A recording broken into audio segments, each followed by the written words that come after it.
What up, family? This is Alicia, Anabel, La Santera, coming at you from the road. And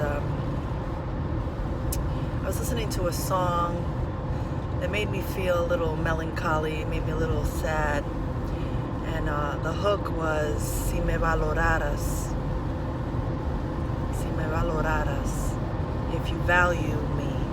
If you valued me. And I wasn't fast enough to Shazam it, so hopefully when I, pull over today I can find it. It's a salsa song. So, si me valoraras translated as if you valued me, and so I'm thinking about that.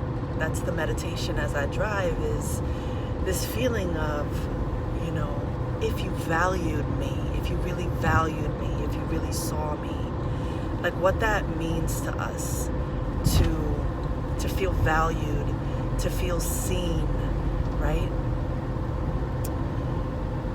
Let's breathe, because it definitely brought tears to my eyes, Si Me Valoraras, and how much it hurts sometimes to not feel valued.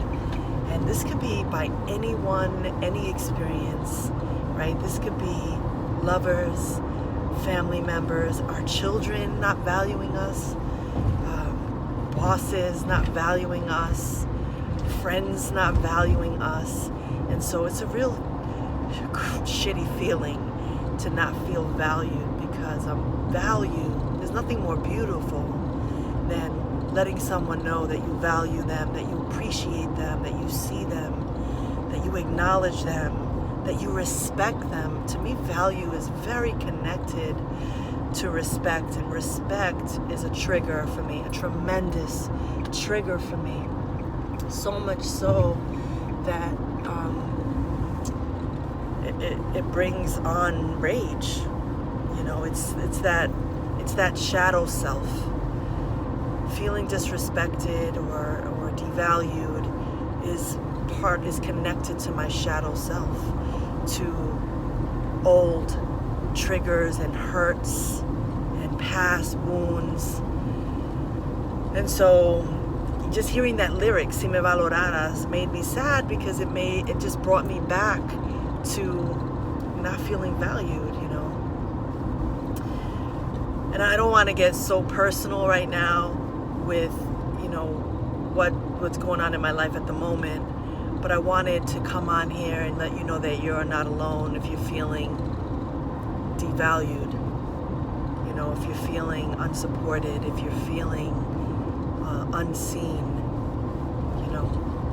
So the real work is, how do we transform that? How do we begin to value ourselves? And I think one of the things that we do is that we say, fuck it, I'm out. I'm done. I'm not doing this anymore. I remember back in the days, 1994. I think that was the first time that I really began. Well, no, that's not the first time. It's one of the times. It's one of the most impactful times. When I chose me, where I valued me, where I said, I can't be in a marriage where I feel disrespected, where I feel demeaned and demoralized, right? Where I feel like I can't progress, where I feel like I am not seen, where I feel like there's no growth, there's no future here, because what I deserve is something else and I'm not getting it from this experience. And so in my 20s, I began to really decide what it was that I'm not going to tolerate and allow in my life. And that was a huge epiphany in terms of how I would come to value myself in that situation and the situations that would follow. And so for me, valuing ourselves, valuing myself, valuing yourself is grounded in I'm sorry, there's this truck like totally tailgating, and I'm trying to have a peaceful, chill ride on this beautiful day. Valuing ourselves is grounded in knowing the truth of who we are, knowing the truth of what the universe wants to gift us and provide us. The universe, our gods, our ancestors, absolutely do not want to see us in pain and struggling. And so why do we continue to choose people and experiences that cause us pain? It's because we haven't done the work. I think that when we do that, when we choose the same shit over and over again, the same cycles, the same lessons over and over and over again, when we repeat the record, it's because we haven't learned the lesson. And when we haven't learned the lesson, we are missing the blessings. And so hearing that song is a reminder to value ourselves. How will we value ourselves? You know, coming to mind is a sister friend, the Christy X. She taught me an amazing lesson. She's 20 years younger than me, but so wise and so much more wiser than me. And one day we were sitting at our office, at our job, and she was like, I'm out. This is not in alignment with who I am and what I'm called to do and be. And when she said that, I was like, shit, yes. What am I doing here? This is beneath me. Not the work, but the people I was working for was beneath me.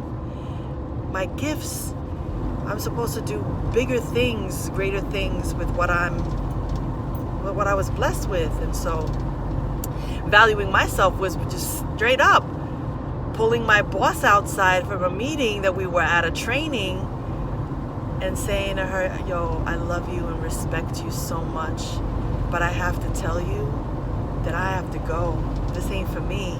I am done. And we hugged and we cried because she heard me and she saw me and she knew that in that moment I was valuing me. I was choosing me. And so I invite you to choose you. That's it, man. That's today's meditation. Choose you. And so with that, let's breathe. I want you to quiet your mind. I apologize for the sound of the road, but allow it to quiet your heartbeat. Try to find a sound in the road that feels a little peaceful to you, that can help you to da-da, da-da, da-da, feel the wheels, right? And breathe. Inhale. Exhale. Inhale. Exhale. Inhale. Exhale.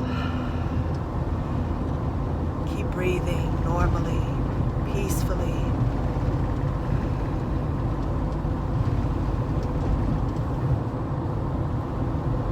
I know what I need to do. Write that down. You can pause this meditation to write, to journal, reflect, sit with one meditation and affirmation at a time. I know what I'm supposed to do. The hardest thing I must do right now is what I can no longer run from. All signs point to we're listening to our true north. We're listening to our heart. What is our heart telling us to do? And then what is our mind telling us to do?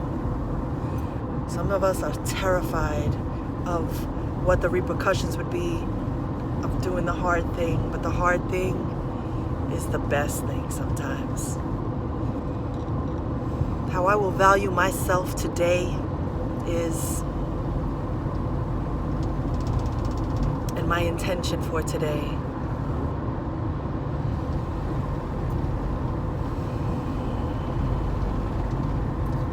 telephone.